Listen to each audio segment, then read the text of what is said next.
Hello and welcome to round one of the BSR Grand Tour here at Circuit of the Americas on Apex Racing TV. I am Sam Fitzpatrick, and alongside me is Alex Simpson, who is also on the cameras. And we have 12 rounds of racing coming up for you today, but just during this season 3, but today we've just got the 3 races for you.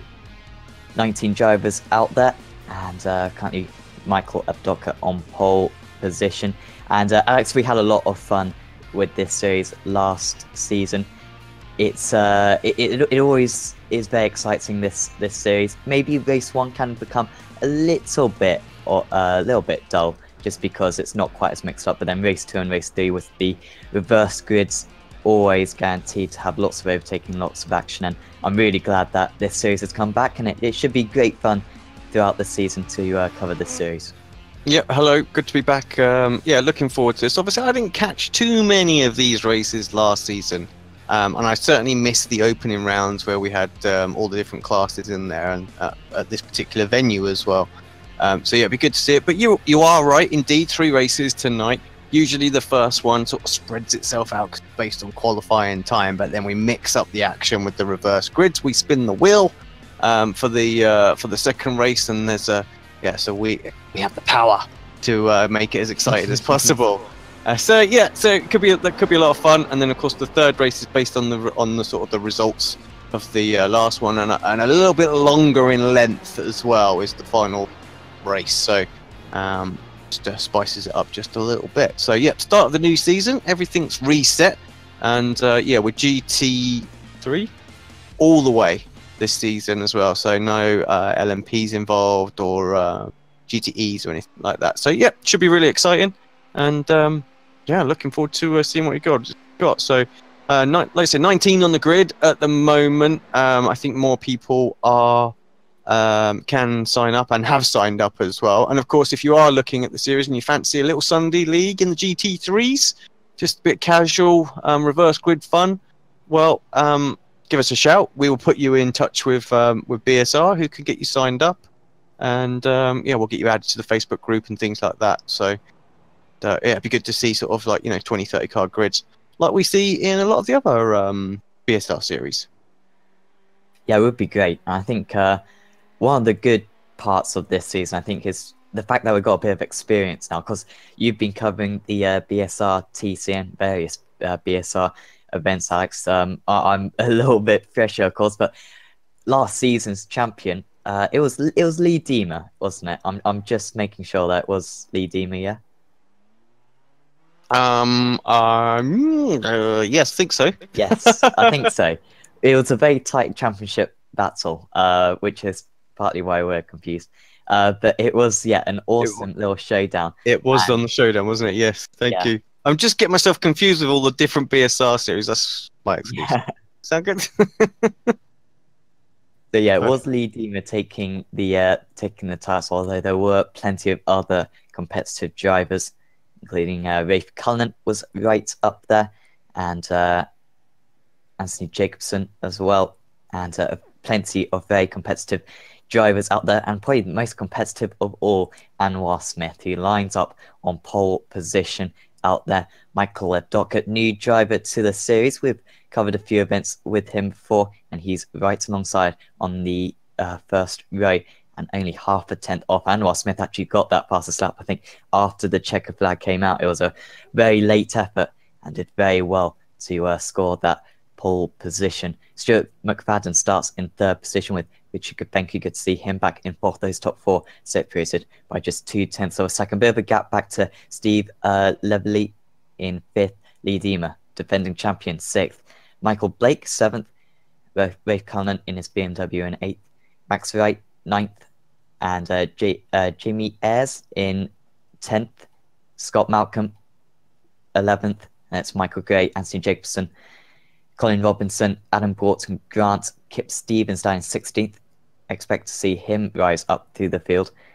Lee Woodward, also Lee Woodburn in 17th. Carl Hardy, 18th. And Mikey Key in 19th position. It's the cars just go around the track now. And yeah, should be a good one, this, Alex, to start off the season.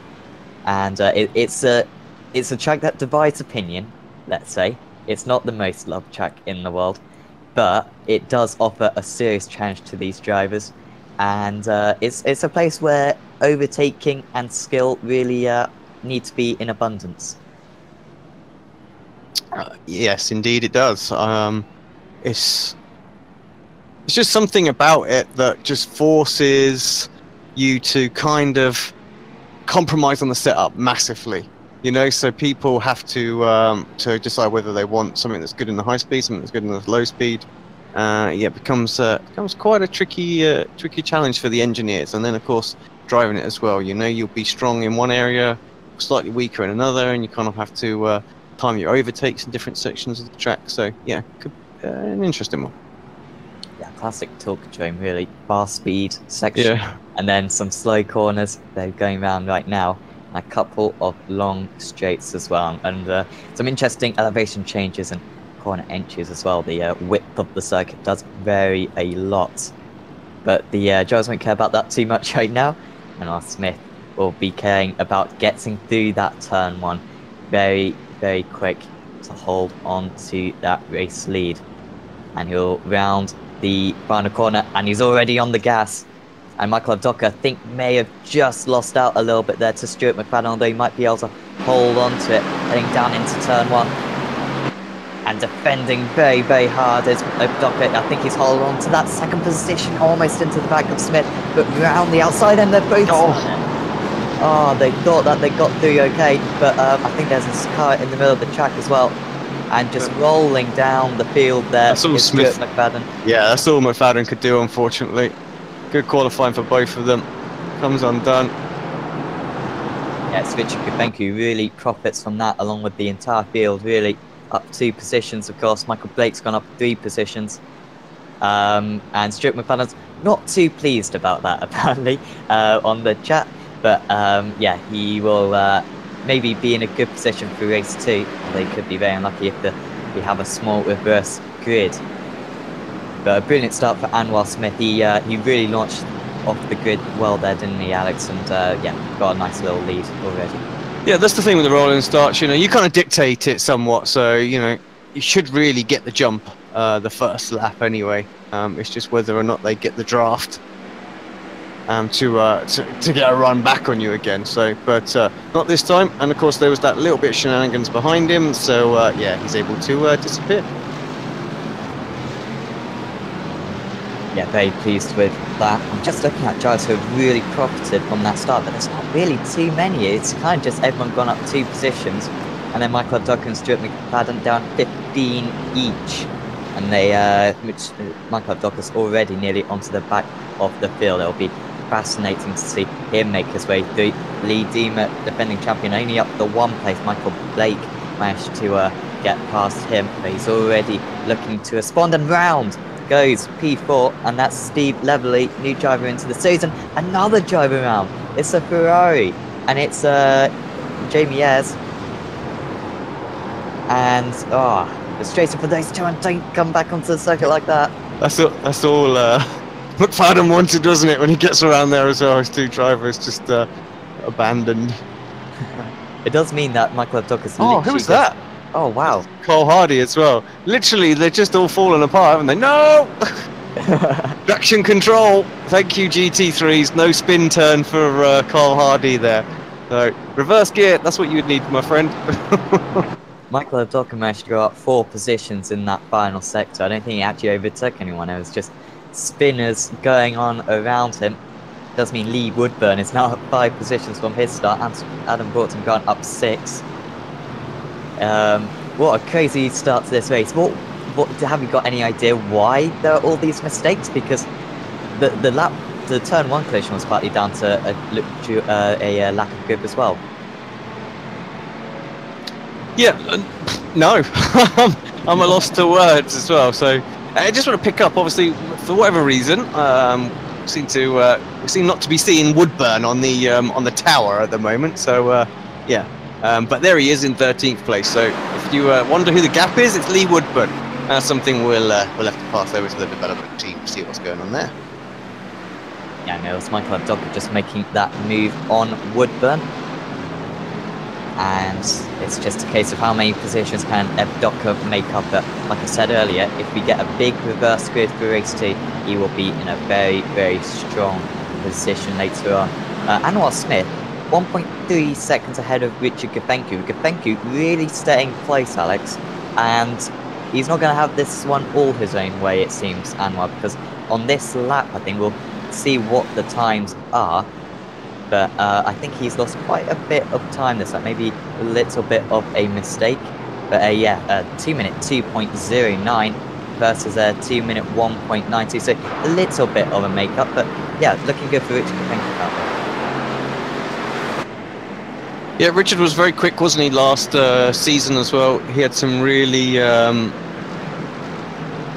strong results. So I think looking at his pace, he's just, you can see with the battle box that pops up, he's just got within inside the 1 second. Will only disappear if he drops out of that 1.5 second sort of window. So yeah, that'll give you an idea what's going on. You can see the timing ebbing and flowing as they go through that section of the circuit.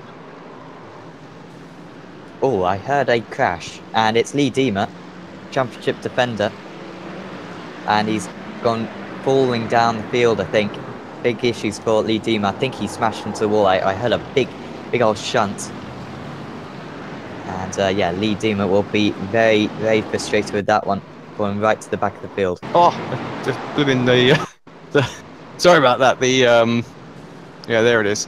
Well, not the greatest camera angle. Let's see if we can get a better shot of that one. Just lost it going through the left in part before the end of the S's. 19-degree track. You wouldn't guess it, by the way. These guys are struggling with the opes bit. You see, I think this is the problem. Oh, give me a second. I'm going to sneeze. It's been on the end of my nose for about the last minute, and it's finally there. Oh, it's a great feeling, that, isn't it? Oh, it's the worst. Anyway. But I think when you have these cold conditions, now this may be just me, but I always find my setup that I have that's kind of a bit more balanced for, say, a hotter circuit, usually becomes a little bit more front happy. The balance shifts much more towards the front the colder the track gets. And I'm wondering if this is what we're seeing, because they're turning and the car's biting really hard on them. And of course, yeah, it's just giving that bit of extra rotation that they weren't expecting. And yep, around it goes, kind of thing. Adding into the pits as well, so he's having a mare today. That's not a rage quit, Stuart. Well, he should continue, because if he gets a top kind of 12 or something, you know, race 2 winner, here we go, and you know, that would exactly pole position for race 3. So you know, it's worth staying out there, and with all these spins, I think he could get a top 10, because we see Michael Abdoka P9 currently. He dropped down to about 17th place. He's up into P9, just making his way through the field. Hasn't quite got the pace of the leaders, and this is looking awfully close now. These are the leaders. And Richard Gafencu is on absolute fire. They are 7 seconds clear of Michael Blake behind. These two in a league of their own now. Is Richard Gafencu close enough? Defensive goes Anwar Smith. It's a little bit of space down the inside. There was. You can go around the outside here. Anwar Smith a little bit deep, although pretty much got a good exit and just defending right to the line there. Gafencu's not going to find his way around there. And can he just nip down the inside? Anwar Smith's got to be so defensive here. Doesn't want to just give the position.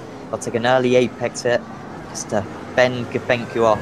And through here, there's not really much of an opportunity. But yeah, Anwar Smith, it's rare to see him in this series not kind of dominating, I must say.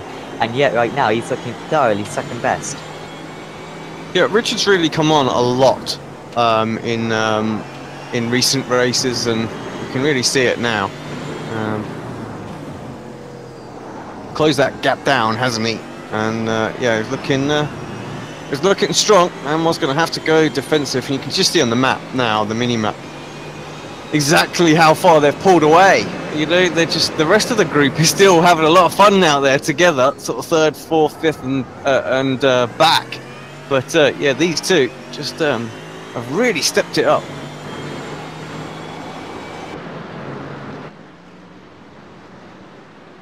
these two aren't teammates, are they? Well, they are, I'm seeing them in the same livery. Yeah, me Although, too. yeah, I'm not quite sure what's going on because I don't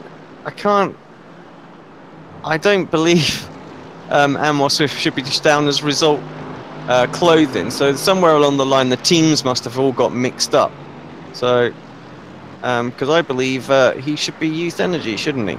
So, and it looks like Richard also is in a Youth Energy car as well. So, although his team is down as MHR, so who knows? It's like it's all gone absolutely crazy. Maybe we can get some confirmation from the drivers a little bit later on in this one, because yeah, it seems to be something going on somewhere there. Once again, Gapenku close, going into turn 10, I think that was. But through this section, it should be pretty easy for Anwar Smith just to defend once again. You know, just take a tight line through here, no chance for Gapenku, who's wide, and that's going to lose him a little bit of time, because traction control of these cars allows the drivers to get a little bit earlier on the power, so it doesn't cost them too much. And through this section, it's just so difficult to follow. Of course, no, I don't think there's an instant limit for this event, and these drivers will be very pleased because this circuit is certainly notorious for track extending. Yeah, I don't believe there is. I don't know if there's anything on the penalty point side of things. No. So yeah, surely a potential run here then. The entry here really widens. It's not wide enough though at the moment for Richard Gapenku, or is it? He's going round the outside. Oh, he's nearly made it. A little bit pushed out there, Anwar Smith. These guys are still kind of maintaining the gap behind despite fighting furiously hard. They're about a second a lap slower than they were earlier on in the race because they are battling so fiercely. Richard Gapenku trying to go through, but currently, despite it being a very, very wide circuit, Alex, you just can't seem to find the inside anywhere. Anwar Smith is very happy just defending right to the line. Yeah, he is indeed. Oh, that's a lovely livery on Michael Gray's car there. Nice little GoPro one. He's tucked up behind Max Wright at the moment, starting to put a bit of pressure on as well. If I see the leaders get very close, don't worry, I will switch back. But just thought we'd better give some of the rest of the grid a little bit of love out there. Yeah, definitely. Michael Gray. Oh, little bit of a different line there. A little bit slow on the entry, and it has helped him on the exit. Now we're right into the slipstream. We've seen Gapenku get close down here before, and how much defence will Max Wright offer? Michael Gray, I think he's just going to go to the inside here. Not too much defence whatsoever. Down the inside goes Michael Gray, and that should be P5 for him. He's having a very good run from 12th on the grid, and just a little bit of action just behind there. That was Max Wright, Ashley Jacobson, and Michael Abdoka, and Abdoka has just gained a position there. So that was Adam Broughton Grant that he went past. Yeah, so Adam in the Ferrari couldn't manage to keep him back. So Abdoka up into P8 now, and it's difficult to tell how far he could get up, but I think this next position is pretty much as good as it's going to get, isn't it? Because we haven't got too much longer to go. Yeah, 7 minutes 40. You might fancy his chance of getting Michael Gray and Max Wright.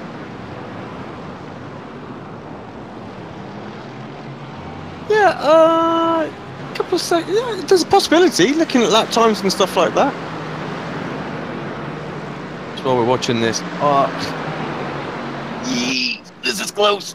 I saw it on the timing screen. I'm still trying to get the get all of the drivers lined up and everything else like that. It's all gone absolutely pear-shaped somewhere. So I'll try again very quickly. Another person trying again is Richard Gapenku, trying to line this one up half a second behind. He's maybe a little bit too far, although Anwar Smith ever so slightly missing the apex. He can kind of do that, and it's about 4/10 heading down into turn 11. Surely the main overtaking spot at this circuit. Anwar Smith's got to just defend. He can't let this defensive game off whatsoever, because Kopenki will be straight through if he does. But right now, Anwar Smith just has everything covered, doesn't he, Alex? I haven't seen Kopenki really properly threatening and getting fully alongside and looking as though he's got the position in hand. No, not at all. Not at the moment. Just always defending. Of course, with your teammate as well, you always kind of know roughly how you've got to defend as well. You know, they know they're not going to take any too rash moves. Well, you know, unless it's Max Verstappen, I suppose, Oh. or Danny Rick. Those two seem to love it. Yeah. And the Aussies ones as well. So, oh, that's a great run though. Surely this time. Yeah, to the outside, Anwar Smith tried to just stop him on the apex, but if anything, Kopenki didn't have to lift off, and it really did affect Anwar Smith. Side by side, heading down into turn 1. Big elevation change. Smith is really deep, and through goes Kopenki, surely, but Smith is going to have the inside. They can go side by side, should be flat out for Kopenki. Smith is going to have to pull ahead. Are they still going to go side by side? Just about, and Anwar Smith holds on. That is great defense from him. After taking such a tight line through turn 1, I thought it was over, Alex, but that outside line, or pretty much whoever has their nose ahead going into that S's section, usually wins out there. Yeah, I honestly thought that was him through. Looked like he had a hell of a run that time as well. So, well, it's not happened. What's going on? There's another. Oh, he's deep again. Oh, that's surely. Well, it's going to be a drag race now. Smith, he has to tuck back in, yeah. Roles reversed, so Kopenki's got it done. Now can Kopenki use his teammates' strategy, and down the inside goes Smith, but a block there. That was very late from Richard Kopenki. Smith goes to the outside. He needs to get this one back right now. Kopenki a little bit all over the place on the apex there. Once again to the outside goes Smith, but Kopenki knows better than anyone. It's impossible to overtake this through this part of the circuit. But yeah, that was pretty aggressive from Kopenki there. Anwar Smith looked to the inside, and Kopenki was having none of it and almost took his nose off. Right. I think... No, we're still not right. No. I think what the problem I've got with the data sheet is it's live, and it keeps getting changed. So every time I copy and paste, there's somebody new been injected into the sheet, and it's like, stop it.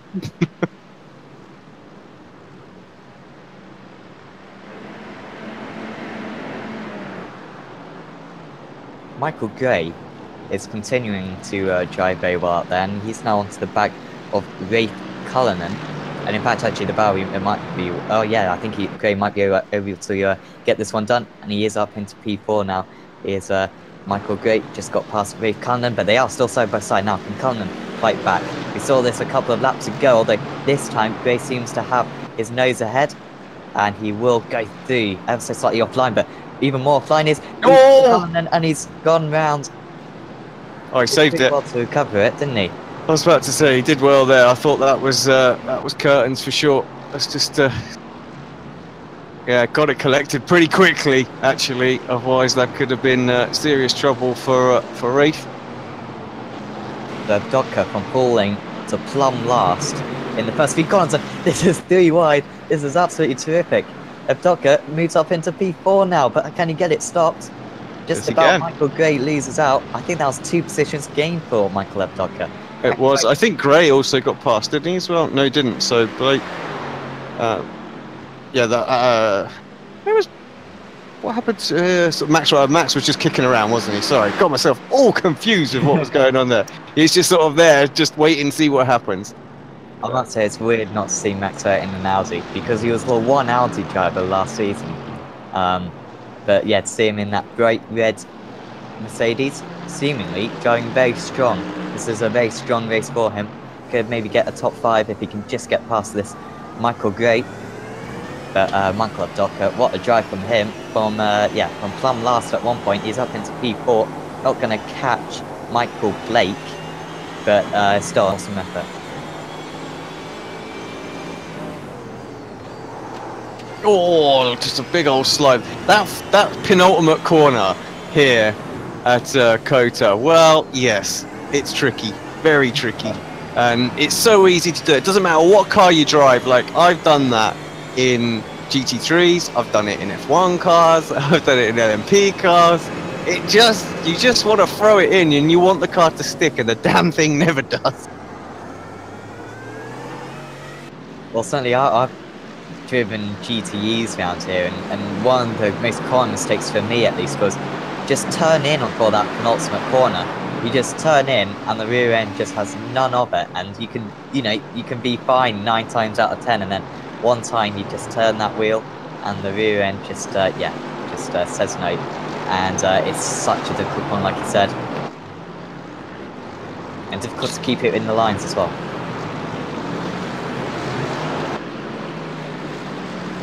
Do you know what? Propose a question to the people that are watching, and thank you, by the way, for tuning in. As Rafe has a little look on right.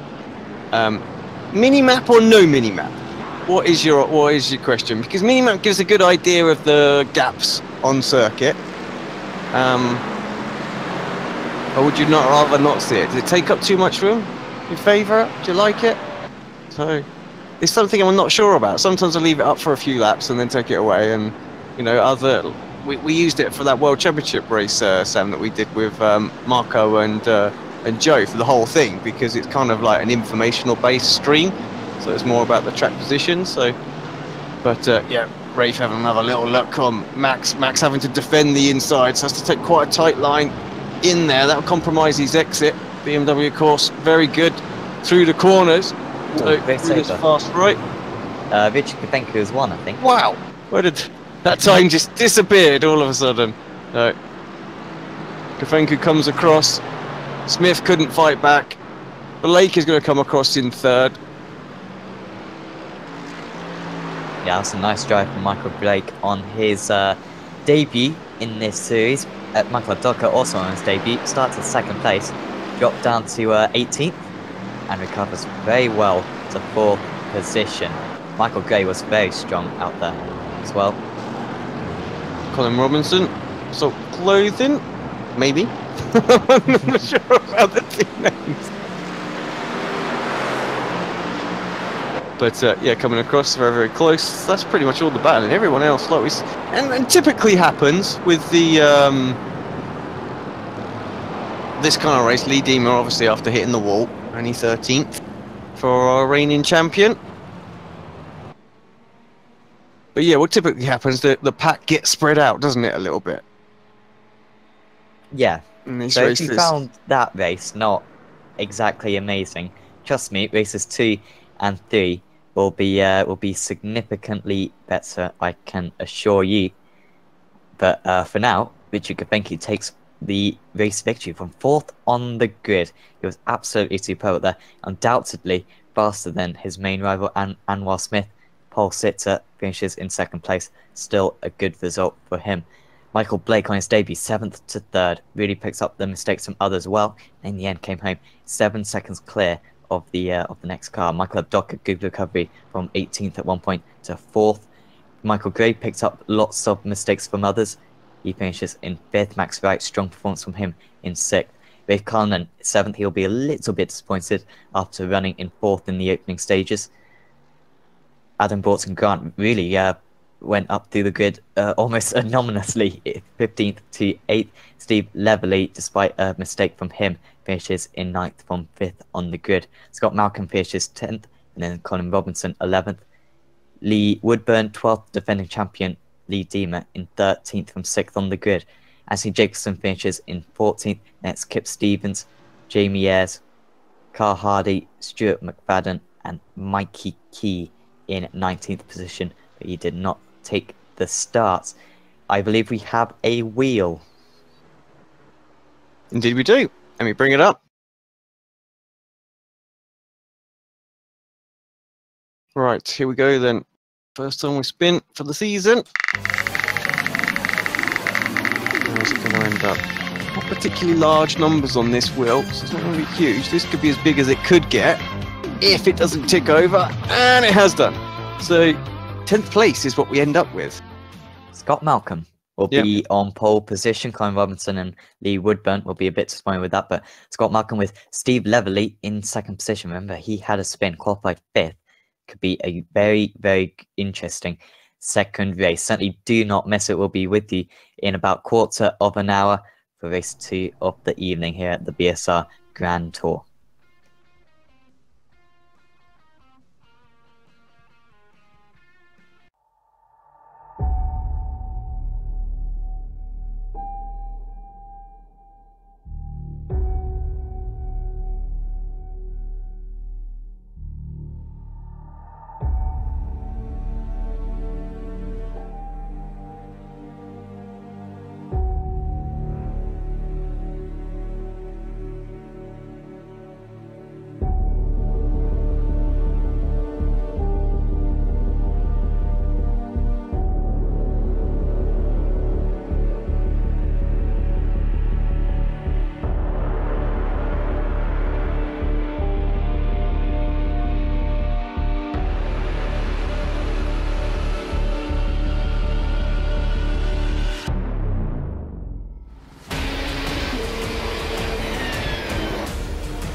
chair of the Indianapolis Motor Speedway. Will it be Tim Hogan? It's going to be Christopher DeMerit at the line.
Speedway. Will it be Tim Hogan? It's going to be Christopher DeMary at the line.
Welcome back to the first round of the BSR Grand Tour here on Apex Racing TV at Circuit of the Americas. I'm Sam Fitzpatrick. Alongside me, also on the cameras, is Alex Simpson. And yeah, we've got race 2 coming up for you in a moment.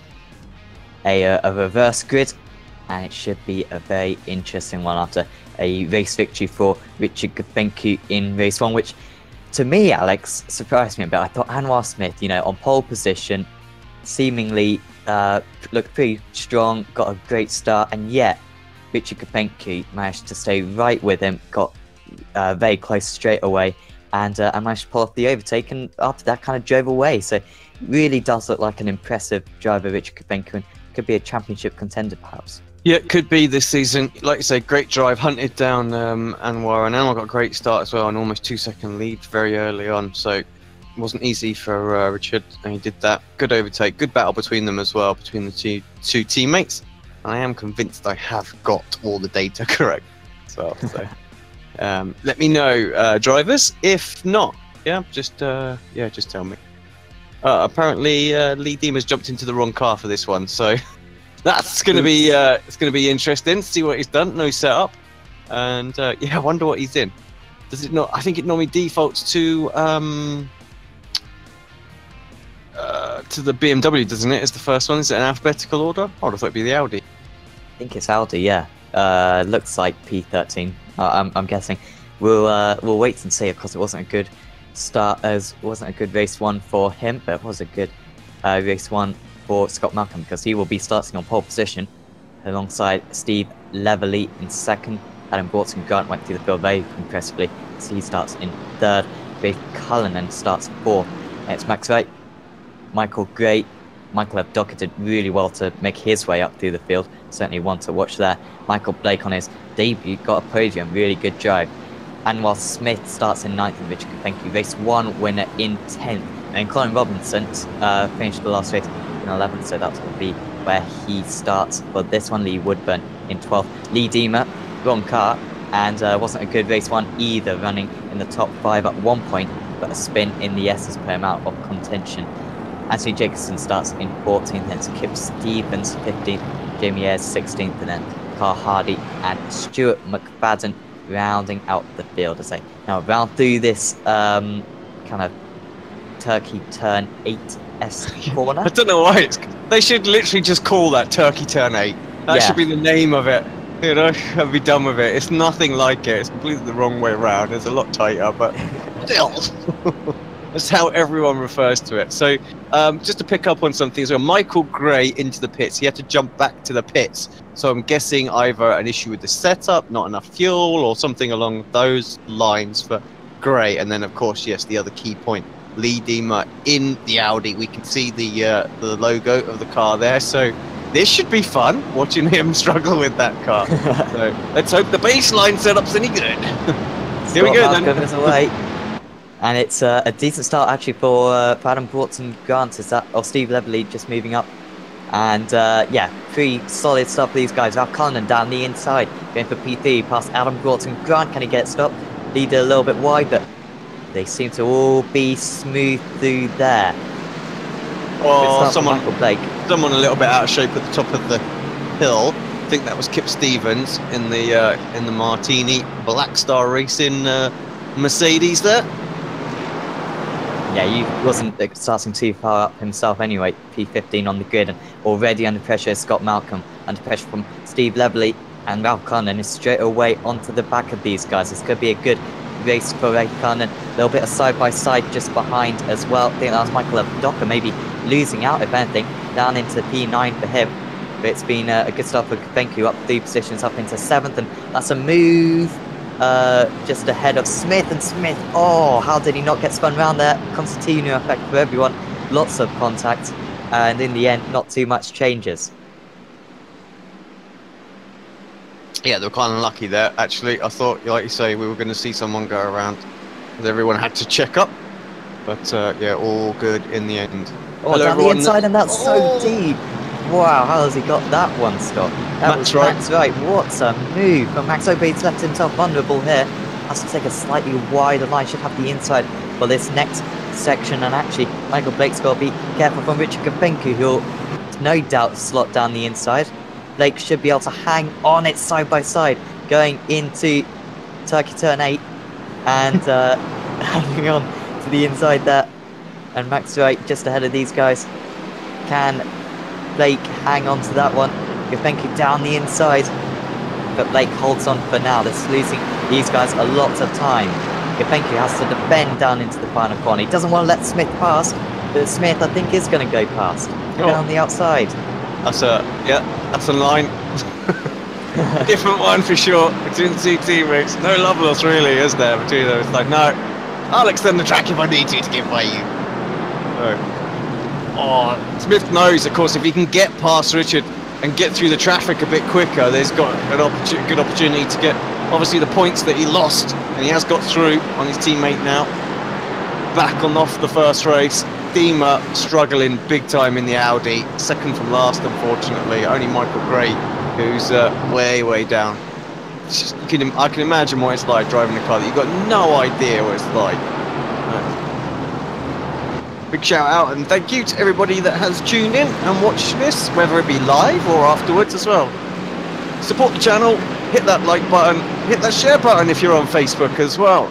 Let's get more people to get involved in this series as well. This is the BSR Grand Tour event, and yeah, it's a brand new season, so lots of places up for grabs on the sign-up sheet. A lot of good racing. Fancy a bit of Sunday night GT3 action. Look, 4 wide. What can we ask for?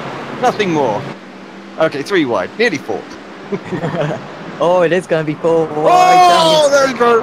Oh, that's exactly what you'll get if you join this series right there. Bosh! Why would you not want to join? Come in. No, I'm only messing. But, yeah, that is hard racing, reverse grid racing at its best right there. Oh, the little nudge. Honestly, I'm just not advertising this at all well now. Come on, guys, calm down. Stop listening to me commentate. So who got through that then? So I'm struggling to figure out who actually benefited from that. But that was Brooks and Grant going round. Rafe Cullen and Michael Gray, Lee Deemer. I think all 4 of them, plus Max Wright as well. Absolute insanity. And that is Michael Docker actually losing out to Stuart McFadden. Oh, bang! So it was Max Wright into Rafe, wasn't it? So who was the Ferrari? It was Adam Broughton Grant, wasn't it? No. Oh yeah, it was Broughton Grant. Yeah. So, yeah. And it was Max Wright who comes steaming in, really, wasn't it? Was it actually? So who was to? I need to go back further than that, really, just to exactly see what happened. Yeah, maybe get like a chopper shot or something. Of the chopper. Wait for it. Boom. One more time, and then. So did Max just get a little nudge?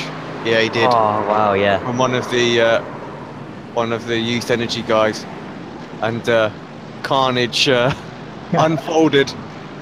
Richard, thank you, by the way, just moved up into 2nd place. Could be the double for him. He's only 3.5 seconds behind Steve Leverley, although he is trying to still pull that one off. Scott Malcolm is trying to fight back, only a half a tenth between those two. But I think he's going to be able to hold onto that one. Michael Blake's kind of profited from that. He's in P4, somehow kept his car clean. And while Smith is P5, Stuart McFadden up 12 positions in 6th. And Michael Abdoka somehow still only in 7th position.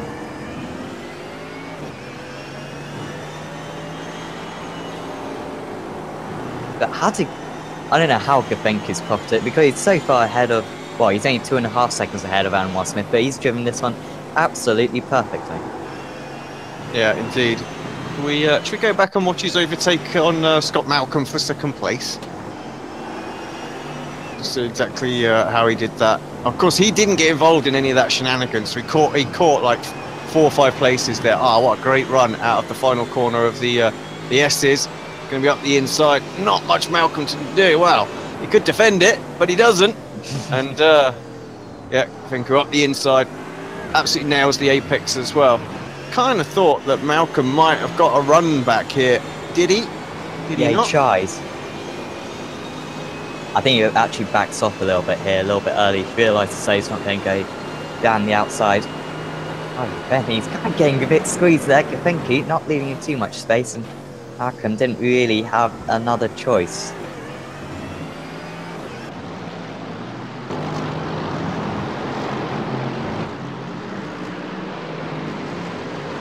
Anwar Smith is going for a move on Michael Blake. In fact, it's a great fury battle here. And down the inside goes Smith. Can he get it stopped? He should get Michael Blake hit.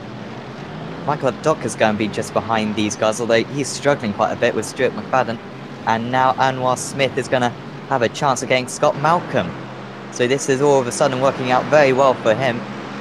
Into the slipstream he goes. I don't think Malcolm's going to have too much of a defence, especially if he doesn't defend himself. And down the inside goes Smith, and Malcolm might lose 2 positions here. Somehow not contact between the 2 drivers, but round the outside goes Michael Blake. And he run round here. He'll have the inside from the next one, although can't really get the overlap. And yeah, all of a sudden Stuart McFadden right in this one. Can McFadden go down the inside? Not quite. You can't have to catch the other car unaware of theirs. And off the circuit again is Scott Malcolm, and he's under pressure again from Michael Blake. It's just those little mistakes that Malcolm's got cut out. He'll get some much better results if you can just stop that overdriving. I think that's what the problem is for Scott. He just tries to brake too late and to take too much speed sometimes, and it's just a reverse effect. And straight through goes McFadden. Good move on Blake into the final corner. He's going to be a little bit under pressure here. Who was that with the fastest lap of the race? That was Anwar. 3 wide. Almost 3 wide. He's really lost it, hasn't he? No, Abdocker. Oh my goodness! And into the back of him goes McFadden. So somehow Blake just responds almost with ease, and McFadden very nearly went down 2 positions there. Abdocker just not having his own way, still where he started in 7th place. Really hasn't shifted from that position, and just behind these guys now is Anthony Jacobson. He's just waltzed up to the back of this battle, and could be a 5-way battle imminently. That's the thing. The minute they start having a little ding dong out there, everyone just closes back up, and the front few have scampered away now, so they're going to be on their own. But Stewart trying to get back through late on the brakes again. You can really see that Ferrari absolutely dip on the brakes. Maybe a slightly softer front end on that, but nails the braking point and gets the car stopped. And of course now Blake is under pressure from Evdoka behind as well. Yeah, through goes Evdoka perhaps. Are they really late on the brakes from Blake? Nearly runs to the back of McFadden, but just makes the apex with ease. Maybe a little bit over confident with the brakes occasionally. That's the ABS working overdrive right there to get that car stopped. They absolutely nailed that brake pedal. Oh, and around goes. He's cut the corner. McFadden gets through. He's probably going to have a slowdown, isn't he? So he'll probably surely go down to, really having to slow down now. Abdoka's still trying to get past, and wide goes Blake. He's going to be. And he's got that's exactly what I thought would happen. And lose the back end and into a little bit. Evdoka just got basically boxed in, didn't he? That's what happened there. And and then under braking, just about manages to hold on to the rear end. And now onto the back of these guys is Woodburn and Stevens. What a crazy battle this has been. Just, you can't really count on a clean overtake out there. It's absolutely crazy. Out in the lead, by the way, we should just recognise the leads, because it's actually a fascinating battle going on. For Steve Leverley, he's still in the lead. However, he's being caught by Richard Gafenki, a second on that last lap. It hasn't been that much most laps, but on that last one, a second difference. And McFadden's had an issue. McFadden's dropped back down to 6th place. Just as we turn away, he had an incident there. He's actually lost 2 positions, so Michael Blake moves up into P4. And Evdoka trying to come back, but this was where it happened, is it? I believe it will be. I think he just lost the rear end maybe a little bit early.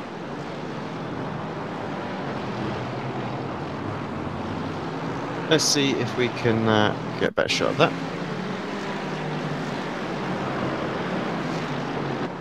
Did he catch the sausage curb? Perhaps. Oh no, just like you say, just lost the rear end. Little wiggle, and of course he gets a slow down for that, and has to let the few drivers through.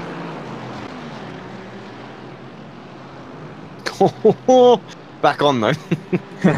Well, Scott Markham is somehow still in P5. I don't know how, because he's so much slower than these other drivers. And he hasn't exactly defended that hard either. It's just these drivers can't make a move stick. And down the inside maybe goes McFadden. Malcolm has to go round, just misses the apex. But he will have the outside here. Now can Evdoka get involved? Evdoka's been the constant here, constantly in P7, but down the inside goes McFadden, and side by side now going into turn 1. And I think we might have 3 wide again. Evdoka right into the slipstream. Just pulling ahead is Malcolm once again. Maybe struggling for a little straight line speed there is McFadden. Evdoka can't really get involved, and McFadden's going to make that one stick on the apex as he executed. But Evdoka's really struggling out there, Alex. Like, I don't know if it's his racecraft or whether he's just struggling for pace a little bit out there, but for such a quick driver, you remember he's probably as quick as Gabenku and Smith out there, and yet he's just been unable to make these overtakes. Yeah, I just thought we'd go on board just to see if there was any kind of like steering damage or something, you know, that because we're just not used to seeing Michael down there. Maybe he's not had the time to practice or something along those lines, but yeah, just not what we expect to see from him, that's for sure. And I tell you what, I'm going to need to drop this battle and head over to the lead one as well, because there's only a half a second between them now. So all of a sudden, Richard has caught right up onto the tail. Oh, massively impressive under the brakes as well. Well, we couldn't read it, what was on the back of Steve Leverley's car. We can now as well. So, yep, GT Omega. And yeah, never seen a green GT Omega logo, so there you go. Good livery, I'd say. And yeah, should we check it out as well? Yeah, obviously, XVR Sim Racing are a new team. I think a few of these guys were in Bodak. Yep, is that right? Am I saying? Yeah. So she set something else up after that. So, but yeah, looks nice, and their V8 supercar was quite nice as well, wasn't it? Yesterday for the enduro event that we covered. Yeah, plenty of Apex Racing TV stickers, which is always going to give them a lot of praise. And once again, on a completely unrelated note, Steve Leverley is driving very, very well out there and holding off Richard Gabenki extremely impressively. Quarter of a second between the two of them. I quite like the fact that they've made that green as well. So, of course, our green. And if Steve wants our branded green, I'm more than happy to send it to him, so you can have a proper one. But I'm guessing you've matched your colour. But we do have a green brand colour, which sits with our academy, so you can have the proper logo and everything. If you want one, just let me know and I'll fire it over. Oh, that's deep for Skavenku, and he's on the inside, but should have a better run. Should Leverley now. He needs to get fully ahead now. Now. Defend, Steve. You've got to defend that down into this corner, because if you give Richard Gabenki a small opportunity, he's going to be through, and he's giving you a big opportunity here. You've got to defend, Steve. You've got to defend. He's not defending, and I think this is going to be pretty simple for Richard Gabenki. Steve Leverley not fighting him whatsoever, and yeah. I wonder if that's a bit tactical. We got Oz and Moss Smith going wide in the background, but I wonder if he's thinking, if I fight this and I lose 2 seconds, yeah, there's a chance I could finish third. Right now, I'm pretty much guaranteed to come second, no matter how much hard I fight it. So I can just let this one go and get a nice P2 and get a load of points on there as well. So, and second is better than third at the end of the day. So, just a little bit sideways again in that penultimate corner. Everyone struggles there. Yeah, you might be thinking that, but come on, it's for the lead, you know. He's got 3 minutes 40. It's unlikely that Anwar Smith is going to catch it. It's possible, but it's unlikely. You know, you got to fight that one, you know. Oh, it's actually quite close, and Evdoka's gone into the wall. That rounds off his bad. Exactly, that exactly sums it up, doesn't it? That's... Yeah, sorry, Michael. Sometimes you have these days. Trust me, I know.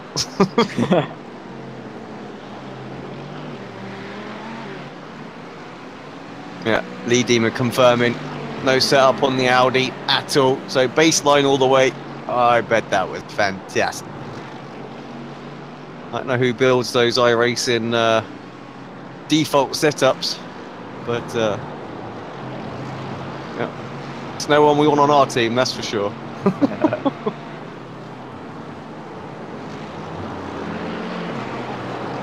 Find out it's Tony Gardner himself.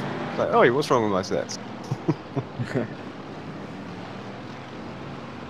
So it's this is kind of the main battle slot there. Blake versus McFadden. There's this one as well. Oh yes, and down the inside maybe Anthony Jacobson trying to get past Scott Malcolm, who has been in the wars today, and just behind Skip Stevens, who has been struggling for pace uncharacteristically, but he could benefit from this little battle and got a pretty clean car as well. Unlike Jacobson, he's got a few wrinkles on that Mercedes, and just side by side behind as well, Adam Broughton Grant and Lee Woodburn.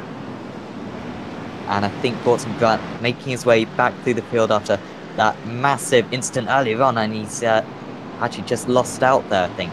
So that was Jamie Ayres going wide.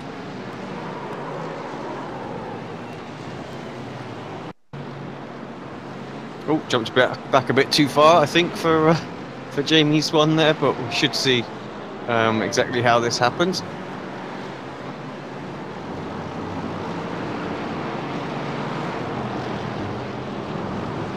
Yeah, he was quite a bit behind beforehand, and using the track to his advantage ever so slightly there.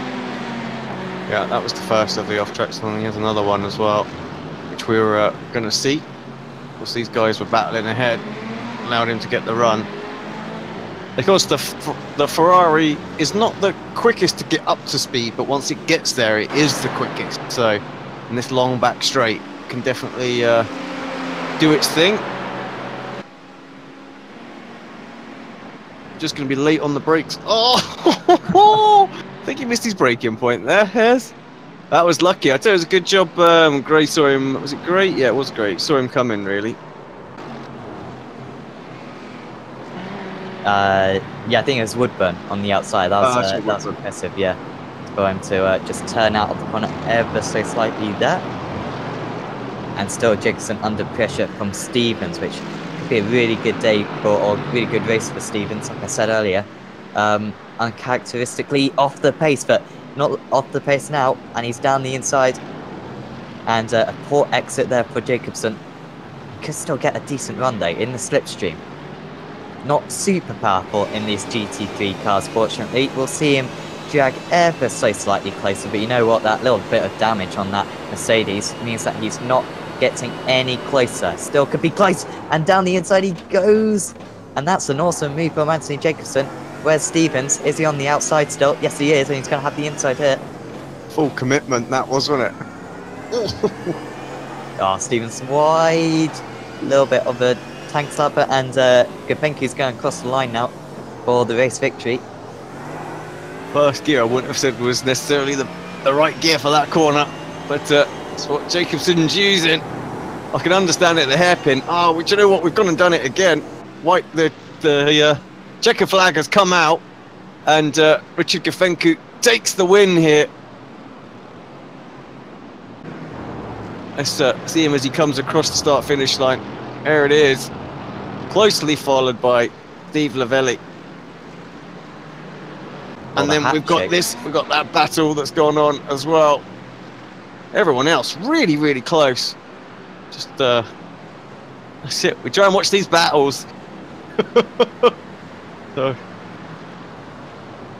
don't know where the races are going tonight. I looked at the clock. We were halfway through the race, I swear, like 2 minutes ago. But yeah, great run from Gapenku again. Like you say, he's got a chance for a hat-trick, and with the format of this series now having a longer event in the final one as well, it really does open it up for drivers to get there, even if we have a full reverse grid. So there is every possibility. Wait, is there a reverse grid coming up? Oh, and of course he'd be pole, wouldn't he? Yeah. It's based on yeah. And how long is the final race? Is it still 35 minutes or a bit longer, like you said? Still 35 minutes, I believe. I don't think that changed. So yeah, great drive though from Rich. He didn't get involved in that big incident, and I think that was what made his race really. He was behind his teammate going into that one.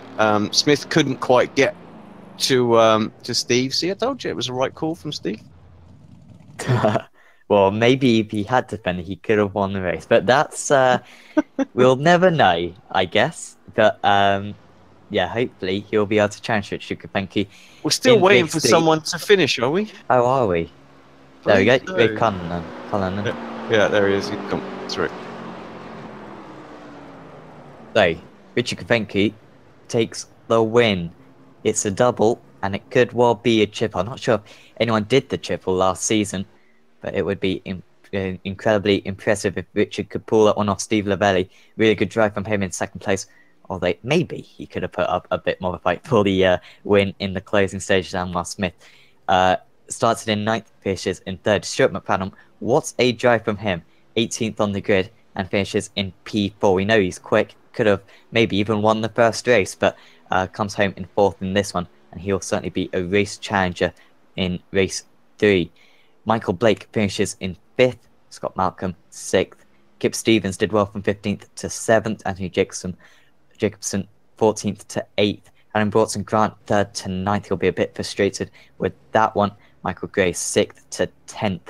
Just didn't have a brilliant start. Lee Woodburn finishes 11th. Then it's Colin Robinson, Carl Hardy, Jamie Ayres in 14th. Michael Abdoka really seemed to be struggling out there. He ends up in 15th. Max Wright and Rafe Cullinan had a big impact at the end of the back straight. Watch out for those 3 drivers in the final race. And Lee Deemer loaded the wrong car and finishes in last position in 18th. The 35-minute race, the finale for this round 1, will be coming to you in about quarter of an hour's time. So certainly catch that one. It should be an epic. And yeah, we'll see you then in about quarter of an hour's time.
Hello and welcome to the final race of the evening here for round 1 of the BSR Grand Tour at Circuit of the Americas on Apex Racing TV. I'm Sam Fitzpatrick. Alongside me, also on the cameras, is Alex Simpson.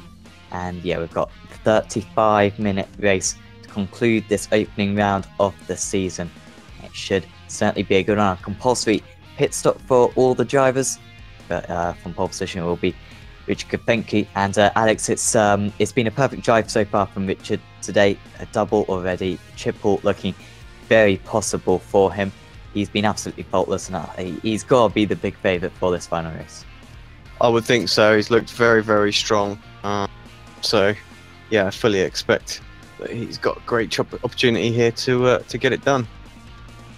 Yeah, and he will, of course, be signed from the pole position ahead of Steve Leverley in second position. He's had a good day so far, and while Smith in third. Certainly watch out for him, the pole sitter of race 1. Michael Blake starts in fourth. He's had a good day with a third and a fourth. Scott Malcolm in fifth. Kip Stevens starts in sixth. He'll be very pleased with that one, with Anthony Jacobson in seventh. Adam Broughton Grant, watch for him to move up through the field in eighth. Lee Woodburn in ninth. Colin Robinson starts in 10th, and Carl Hardy, Jamie Ayres just behind him. Michael Abdotka starts in 13th. Really watch out for him to make his way through the field. Had a rubbish day so far. A spin at the start of race 1, and then a crash in race 2. Max Wright should also be quick with Carlin as well in his BMW. Lee Deemer, defending champion, not had a great day today. A couple of lowly finishes. And Lane O'Connor. Has Lane been in the previous races? No. This is first time he signed up. He said in the chat actually he was going to sign up, and there you go. Yes, clearly that pile-up convinced him that this is the series for him, and yeah, should be he'll be moving through the field as well. Should Lane, so they all just start their formation. It's been an odd couple of starts so far today because of that turn, because of that final corner. The field got quite spread out, and if Richard Kopenke has any sense about him, he'll be on the thoughts or pretty quick coming out of that final corner. This is the first time he's been on pole today. Started the first race in 4th and the second race in 10th. But this one, he'll be hoping to go from lights to flag. Kopenke rounds the final corner, and how quickly will be on the power. He's already on it, and he's away well. Hasn't got a massive lead, and if anything, Anwar Smith is close. Steve Leverley's already lost out, and on the inside goes Michael Blake as well. Can Smith just defend? That's his main concern right now, not trying to attack Kopenke. A couple of cars really in deep. That's Kip Stevens, who's also got an awesome start up into 6th position, or sorry, 5th position already for him. But it's a great start for Kopenke. Yeah, great start. That's exactly what he needed. And actually doesn't mind that his teammate's right there as well, because he knows Anwar's not going to do anything a bit rash on the opening laps. And yeah, I see the rest of the field. The rest of the field very sort of filtered out, hasn't it, already? Down single file. Usually they're too wide through the S's, but not this time.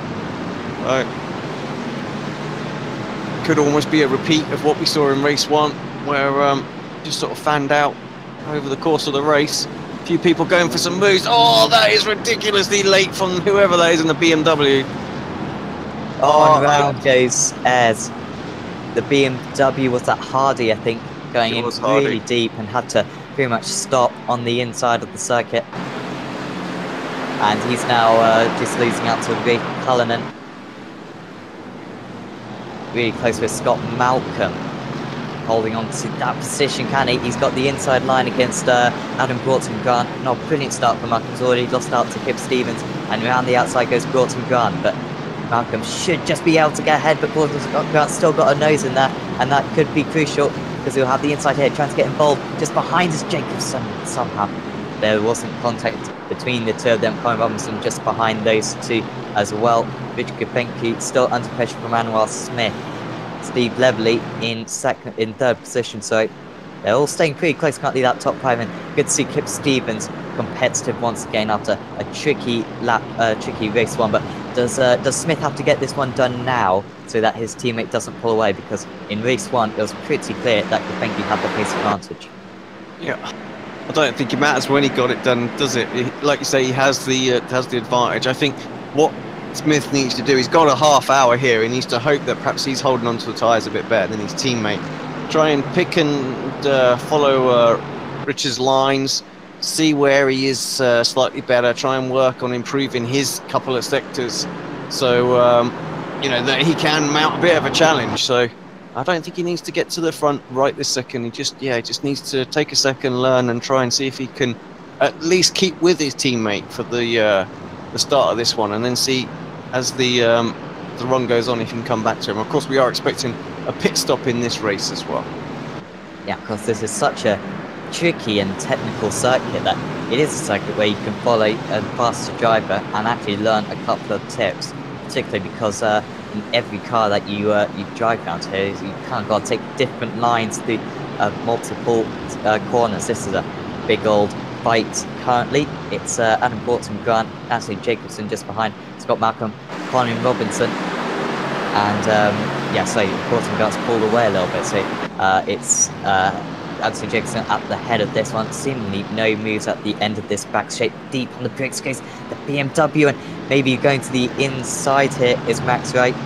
He was really unlucky in race 2 after contact at that very corner, but he's looked strong today so far. Colin Robinson, the BMW, moves to the BMW from the Ferrari last season, and it's not having the best time of it, but could still get a top 10 in this final race of the day. The Beamer is so good on the brakes as well. It's one of its real strong points, and you can see often we're thinking there's no way they're going to get that car stopped, but they do. And ahead, a good shot.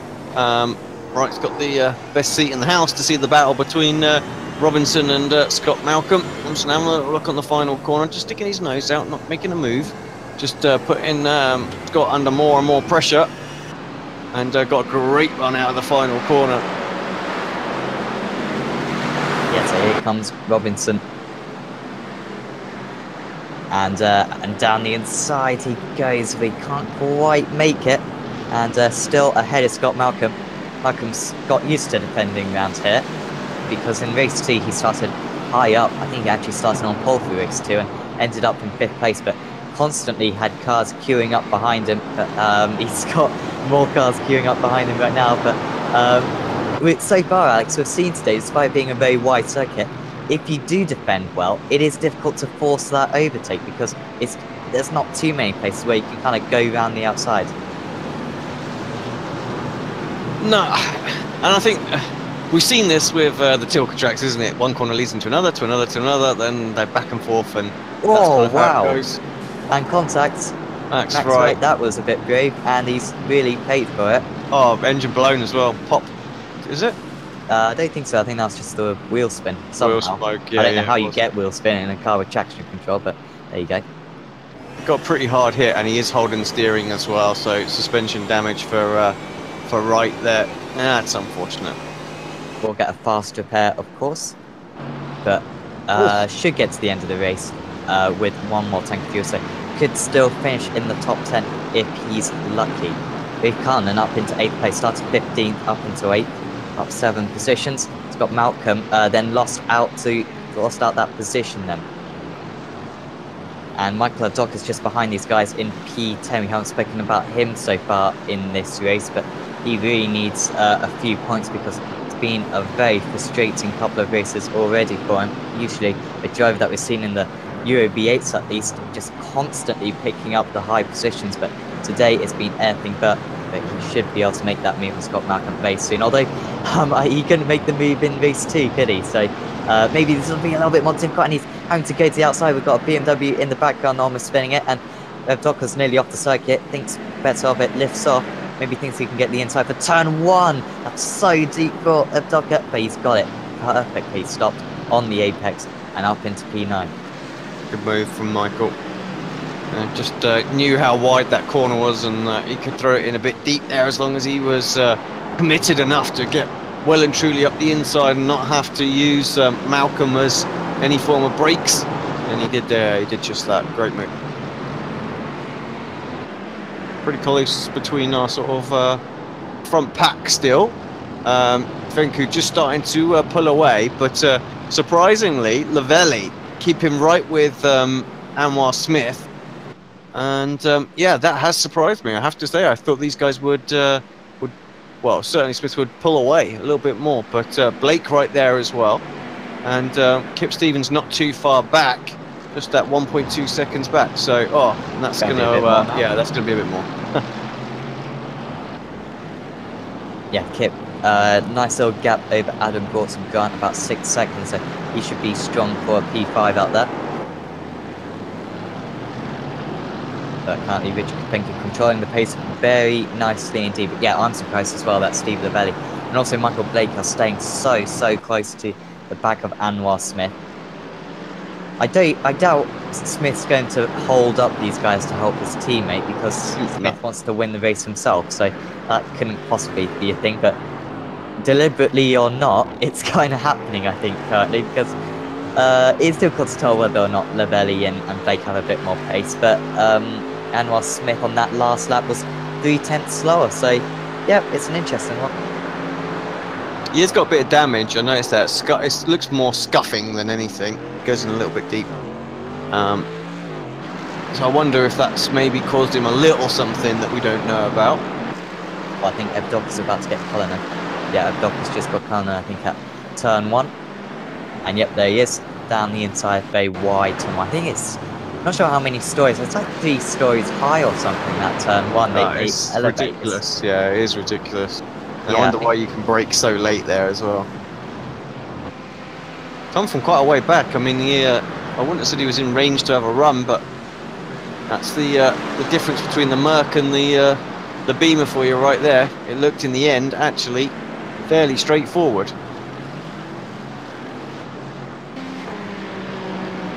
Also hearing that Lane O'Connor, he managed to get signed up and get in. Unfortunately, he had pedal problems, so he's had to withdraw already. Into the pits, Max Wright. How long has he been in there for? Well, he pitted.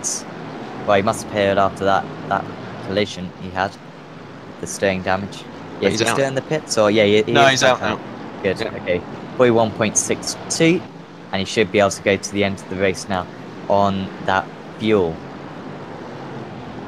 Still going to be difficult for him to claim a top 10, maybe a top 12 is as far as he's going to get. Of course, defending champion Lee Diemer, we should just talk about him, down in P12 at the moment, so 16th in 12th, really struggling out there. He didn't exactly blow away the field last season, but he was at least very consistent in the showdown races, and that's what won the title. But today, he's a long way off his, long way off where he'd want to be. In Lee's defence, of course, he did make the mistake in the first race.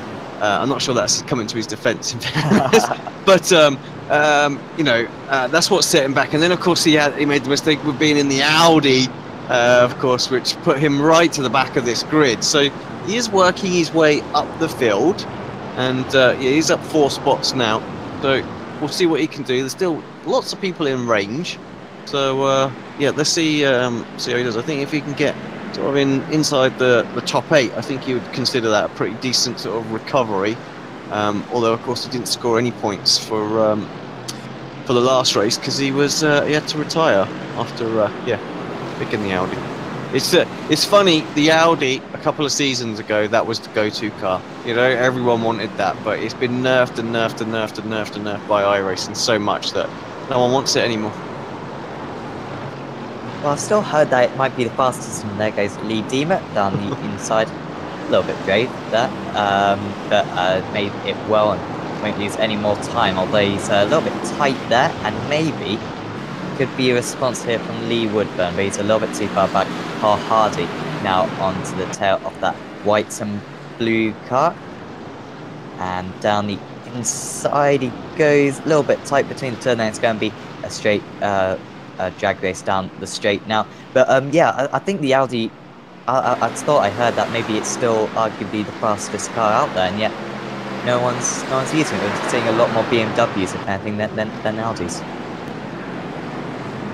Yeah, what have we got out there? 3 BMs, 2 Ferraris, and then the rest of Mercedes. No McLarens to speak of. Or Fords? Is that still a thing? That's still a thing. No Fords. But then again, it may also be originally the series was the IMSA GT3, wasn't it? So the German GT3. But of course that's not a thing because we're running Ferraris out there. So shut up, Alex. Well, it wasn't a thing last season, was it? Because No. we had Yeah. yeah. I think that was just for the multi-class. probably. Like I said, I did I was just coming up with reasons as to why there's lots of Mercedes, but yep.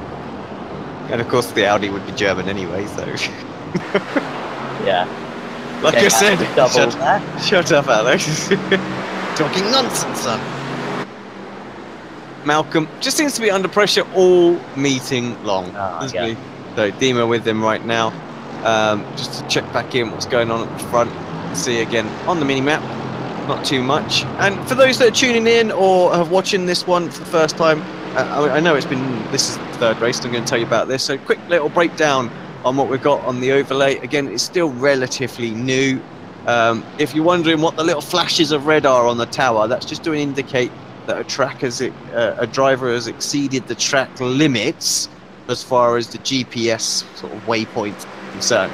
That doesn't necessarily mean they've got an off track in iRacing though. It's just that those are set by GPS points. So more for our admin. So for right now, I can tell you the worst offender is this man right here. Currently exceeded the GPS track limit 27 times in this race and we're on lap 7. So yep, Kip loving it out there, taking full advantage where he can. And our race leader, no, he's not quite the best. It's Anthony Jacobson. He's the best. He's only done it twice. Yep, But yeah, so that'll flash up red, and it also flashes up inside the on the mini map as well. You can see just the outline of the driver when they're running a little bit wide. It gives you a clue. So where Jacobson's coming up right now, the lead pack ran wide a fair bit in this corner, and that's quite easy to do. So yeah, and so just gives you an idea. So yeah, it's a feature for our for admins that might want to use it to keep an eye on who's track extending and things like that. Kip Stevens into the pits, so first of the sort of front runners to jump in. Yeah, pretty much first of anyone in terms of the scheduled pit stops. Conor Robinson's also in. But yeah, that's an interesting one for Stevens, and he just needs to hope that he doesn't come out in too much traffic. He's still in the pits, and I think when he comes out, he's still going to have kind of 10 seconds to catch up to the rest of the field, so shouldn't be too much of an issue that for him. But currently out in the lead, Richard Gafencu is now 4.2 seconds ahead and consistently lapping 3/4 of a second faster than his teammate Anwar Smith. Steve Lavelli still staying close, 6 tenths behind, and Michael Blake a further 1.2 seconds behind. But for the championship, of course, Alex, I think it's the showdown again. So it's all about just, picking up these points. And of course, unfortunately, Anwar Smith couldn't take part in the showdown last season, but these top 4 drivers seem very strong, and just these early points on the board is going to really help their showdown chances. So key. Getting off to a good start of the season is so important. Get yourself into that top 10. Makes all the, into the top slots is so important. It gives you a bit of confidence to push on. Of course, the key thing is all about making sure that you don't get the DNFs, and that's what I can't seem to figure out on the in the Kia right now. Although I understand the importance, but just keep getting involved in things. It's like, oh, what not?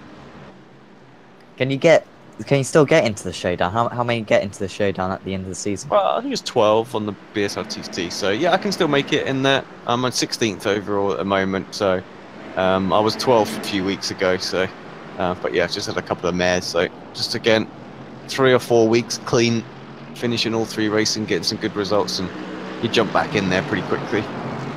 Something's happened to Michael Abdoka because he has disconnected from the session. So a bad day just keeps on getting worse. It's quite interesting this race, how each race has got progressively worse, I think, for Michael Abdoka. Very disappointing. A spin in turn 1 in race 1. Maybe he could have fought for the race win if it weren't for that. And maybe he's had enough. Yeah, Well, that's what it looks like in the end. Just, yeah, literally just drove off the circuit and said, "See you later, lads."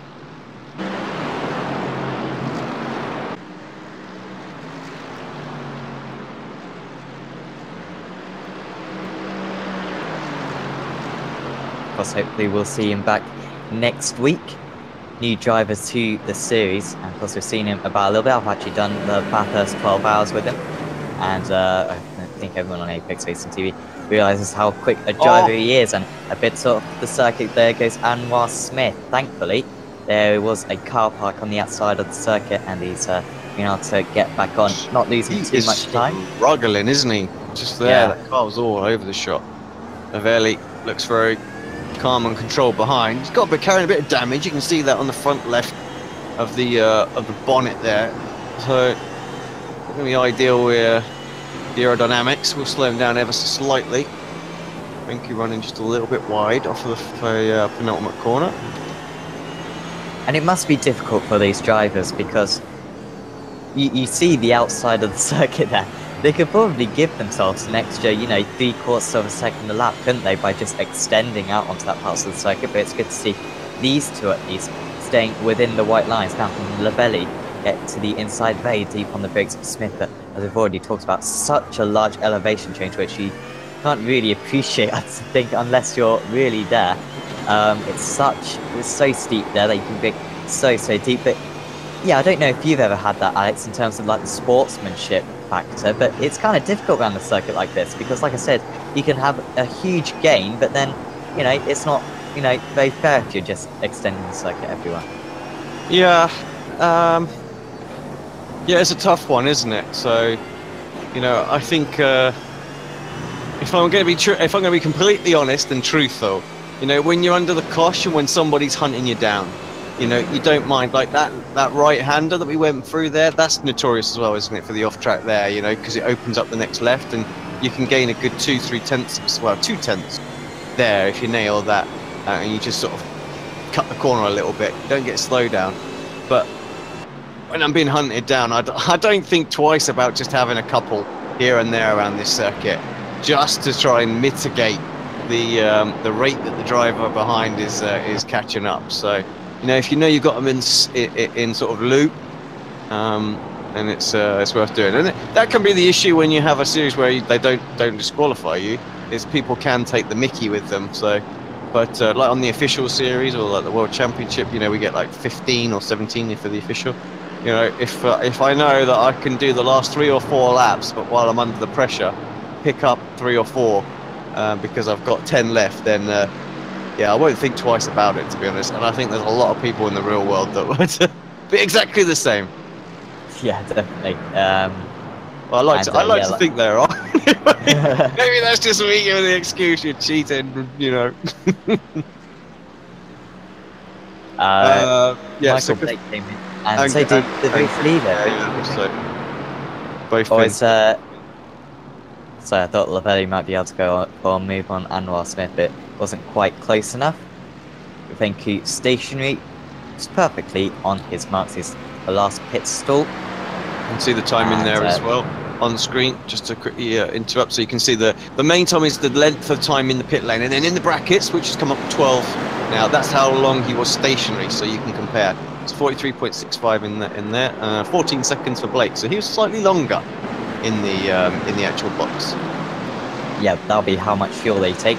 And He's just come out in a bit of traffic as well there, so that could, because, well, he's got a couple of seconds, so he could be okay if these guys pit, but if he catches up to Deemer and Cullinan and they stay off for another couple of laps, that will not be ideal for him. And Smith, they were only sort of, what, 2.5 seconds back, Smith and Lavelli, so depending on if they're about to go into war, which it looks like they're doing, Lavelli really close. Look up the inside. Oh, I think about ducking back in. So no. He's not really sure, is he? Steve there doesn't go for it. But yeah, good couple of laps from these guys if they stay out enough that they can make sure they jump ahead of Deemer when they come out of the pits and don't get caught behind. So important not to get tucked up there. But Deemer and Cullinan, they are battling. So Fenku's going to be with them this lap. And he's flashing, but this is for position, so they've got no right He's got no right to get them to move out of the way. He's going to have to go around them. And of course, these guys are closing up Adam Broughton Grant as well. So this has not been at all what Richard wanted to do. Going to have to do it on the circuit. Now, if they've got any kind of spotters, Lavelli and Smith, they need to tell them, keep your butts out there on track right now. Go for qualifying laps, because we need you to get the jump. Well, I think Gabenki's just got past Cullinan, so that's one down. They think he lost a little bit of time doing so. He's he's got another second to catch up to Lee Dima, who actually managed to get past Cullinan earlier on. I think we may have missed that one, but yeah, Dima actually, after Alex was saying earlier on how he's just had a lot of issues today, he's showing that he's still got a nice bit of pace in that car. But yeah, he has got enough pace to hold off Richard Gabenku for a little bit. Adam Broughton Grant just had an awful lap time, 2 minute 12.03. That must have been a big incident for Adam Broughton Grant, and it's dropped him way off Anthony Jacobson. I think he was actually ahead of Anthony Jacobson, and now he's some 7 seconds behind. So awful lap there for Adam Broughton Grant. It's really cost him badly, and yeah, he's going to be in the clutches of Dima and Gabenku very, very soon. How long was the pit out? How much time did they lose? It was about 40 seconds, wasn't it? Maybe a bit less than that. I think probably more like 35 seconds. Okay. On the live timing, I have the ability to do this. So right now, it's still showing that Richard is clear. So I think he's he's okay. I'm saying the pit out position. They're going to come out behind Malcolm at the moment. So they're not doing what they need to do to get cleared. And Gabenku is past Cullinan and Dima now as well. So I think they're going to be okay. Oh, well, Richard's going to be okay anyway. And into the pits then. So, yeah, like I say, I'm not sure what the pit loss time is here. That's something we can calculate for the future. And yeah, we'll try and work that out. It's not something I can show up on screen, actually. Maybe I can speak to Pascal and we can add the pit out position where we're projecting onto the mini-map. Pascal, if you're listening, please, can we have that? Well, let's see whereabouts Anwar Smith comes out onto the track, because he's going to be behind. There goes his teammate just going past. Now it's pretty close, isn't it? And Anwar Smith, you know what? He's going to be pretty close. Yeah, not far behind whatsoever. It's probably about 2.5 seconds, if that. So kind of where he was, actually. So well, he's closed him by about 2.5 seconds, I think. He was about 5 seconds.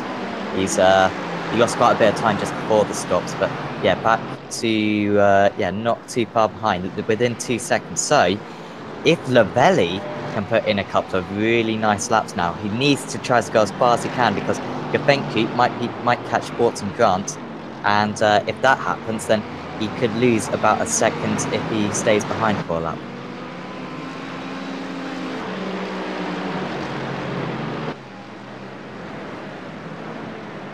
Anthony Jacobson, by the way, should just give a little bit. Oh well, he's 18 seconds behind Steve Lavelli, but it's still a really good drive from Jacobson. It looks like he's going to be able to finish maybe in P4 or something, because Kip Stevens is struggling a little bit out there now. So yeah, Anthony Jacobson having a very good run out there. Could be a very nice finish for him. He's a driver who certainly improved a lot last season. Still Gabenku behind Broughton Grant, about 6 tenths behind, but will Lavelli come in on this time round? No. Doesn't look like it, no. Gonna absolutely get it as far as he possibly can then. Well, let's see what this time is, because this is his first kind of free lap completely. He has been doing 1 minute 3.16, but 1 minute 3.45 that time, and that's not really good enough. He needs to get into the 2 minute 2, sorry, and Gabenku just a 2 minute 2.5. So, he could still maybe stay out ahead of Smith, couldn't he? But it's going to be tricky. Yeah, Richard really banging good laps in there as well. So, he just did a 2:01 as well, didn't he? Yep. So he's right on the back of Broughton Grant, and there he goes. Go through. Yeah. Is that fresh? Did they take tyres? Did he take fresh rubber? No, no. No, he didn't. No, there's no way. So he is absolutely flying. So quicker now than he was, almost at the start of the race. So very impressive. Jump board with Adam Broughton Grant. I haven't seen too much of Adam for the race. There you go. That's a nice little off track right there, and that's wow. And that's what I was talking about. You can sort of take a bit of that right-hander to open up the left. Do have to be careful though, because it does. If you take too much of the left, it can bite you like that. And the Ferrari, the Ferrari looks leery at the moment, doesn't it? Every time he sinks his chute, giving him boatloads of oversteer on the exit.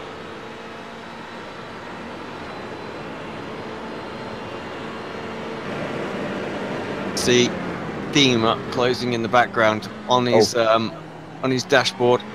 Kip Stevens is out of the race, by the way. He's back into the pits. He had a chance at a top 5, did Kip Stevens, and this may be where it happens. Bit of an oversteer, and a little bit slow there. Maybe didn't feel like continuing the race, or yeah, didn't feel like continuing, and Kip Stevens out of the event.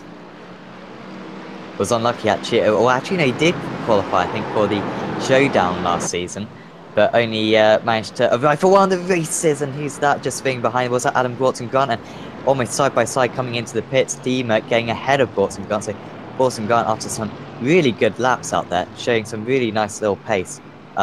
Into the pits, and Lavelli's into the pits as well. So where will he come out ahead in comparison to Smith? Smith is already overtaken. I was about to say they're already through, so he's not even left yet. So miles behind. So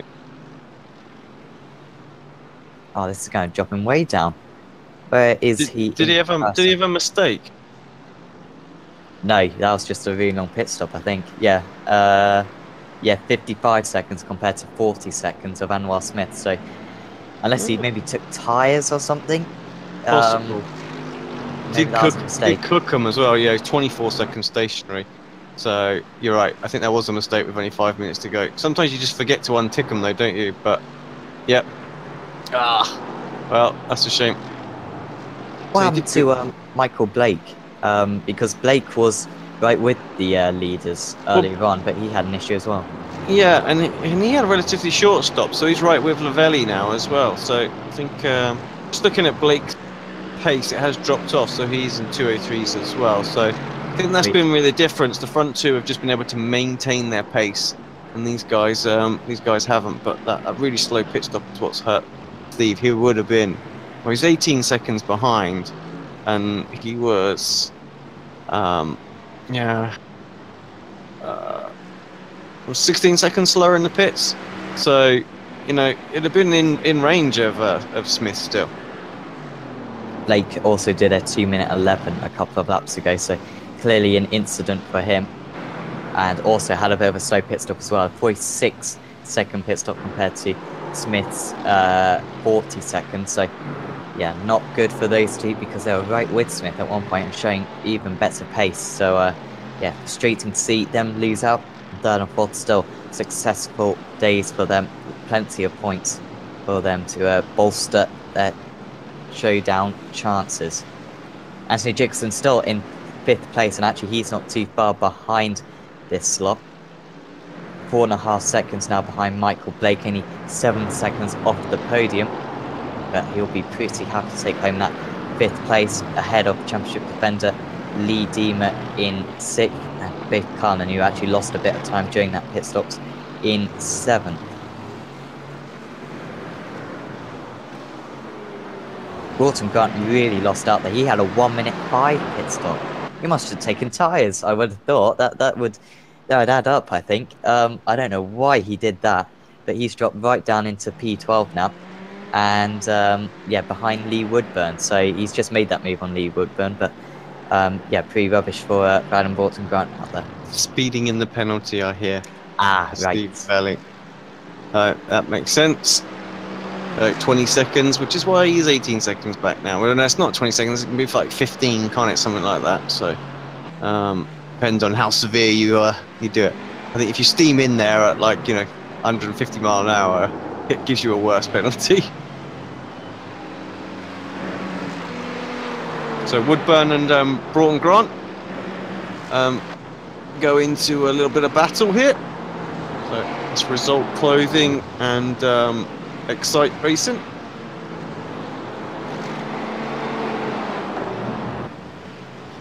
This is as far up as Portsmouth is going to get, unfortunately. He can get Woodburn, but that'll be P11, and then he'd have another 8 seconds to make up on Harvey. Unfortunately, all the battles are pretty much fizzled out there. There's not really two cars within 2 seconds of each other, apart from this couple. Adam Broughton Grant significantly faster. He actually had brilliant pace for a few laps up there, but a spin and then that speeding on pit road, and now he will go for the move on Lee Woodburn down the inside. I think Woodburn knows better than to fight this one, and a little bit later on the brakes, but Broughton Grant makes that one easy. Yeah, good move.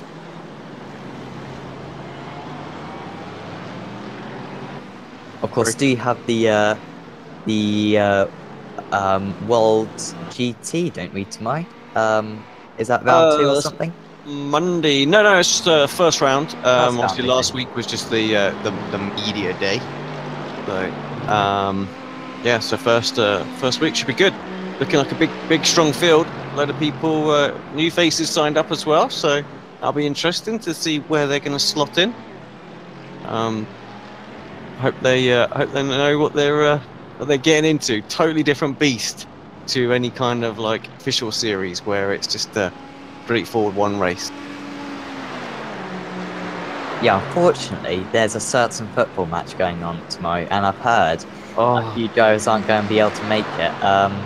So that's going to be a bit disappointing. But who even cares about that?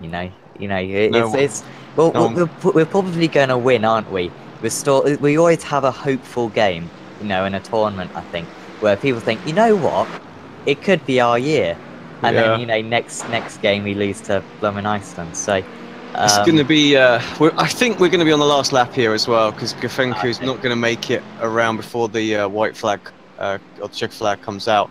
Yeah, I just think we'll get to the last 16, and that's about all I expect. Checker flag is out. We have caught it this time for Richard Gafenku. Well, we had 3 attempts. It is third time lucky for us, but yeah, the third time is a charm for him as well. 3 for 3 tonight. What a fantastic result for him. And yeah, he needs a new car for next week. Teammate doing a great job as well. Is that 3? Was 3 podiums for Smith, isn't it? He got second in the first one, then third, and then second this one. Good drive for Lavelli in third place. It's a couple of podiums for him as well. And a good result for Michael Blake as well, I feel, in fourth. Could be happy with that one.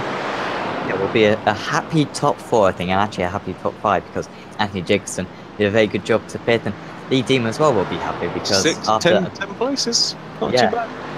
Kind of showed, I doubted Lee for a bit earlier on in that race, because he was far down the field, and after a couple of unlucky first couple of races, maybe he could have been on the podium a couple of times if it weren't for that crash and turn in race 1 and the wrong car for race 2. But he's done a good job in the end to cover. Good for Cullinan as well. He got up 8 spots. Of course, he got involved in that crash, didn't in race 2.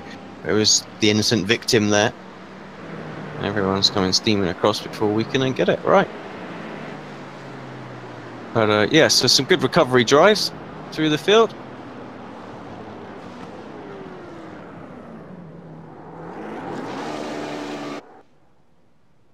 Was that a failed donut from Carl Hardy there?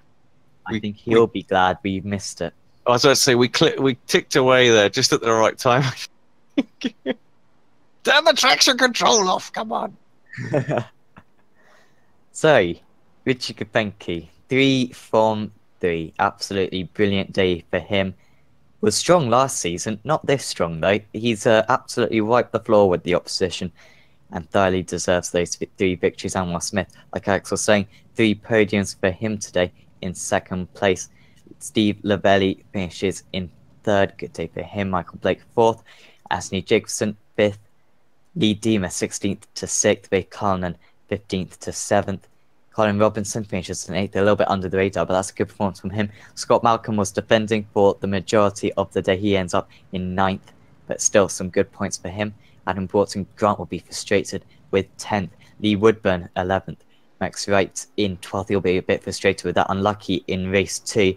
I think just struggling in that race 3 as well a little bit. Carl Hardy finishes in 13th, and Jamie Ayres in 14th. Kip Stevens finishes in 15th after running in the top 5 early on. Michael Abdoka, he'll be frustrated. Hopefully we'll be back next week in 16th. And Lane O'Connor unfortunately couldn't take the start in 17th position due to some pedal issues. Are we having any interviews, Alex? I don't see anyone in there. Of course, the drivers are more than welcome to come in. If you don't know the Discord channel, let us know. We can post it again in the Facebook group or on the chats. And just to talk about the Facebook as well, you guys might have noticed we've been broadcasting a lot more races on Facebook, and we're going to continue to do that through the whole season as well, with a bit of luck. It might not necessarily be live, it might be post-race uploaded.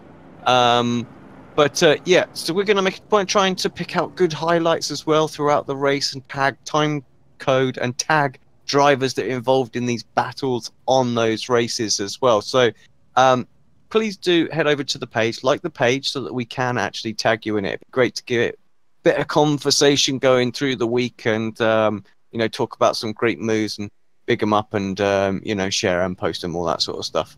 And we'll try and make sure that we share them in the group as well every time we upload. So yeah, like I say, hit that like button on the page. It helps us, and we're going to do a lot more promotion for the series and get a lot more people seeing what goes on the racetrack and some fantastic moves by highlighting them.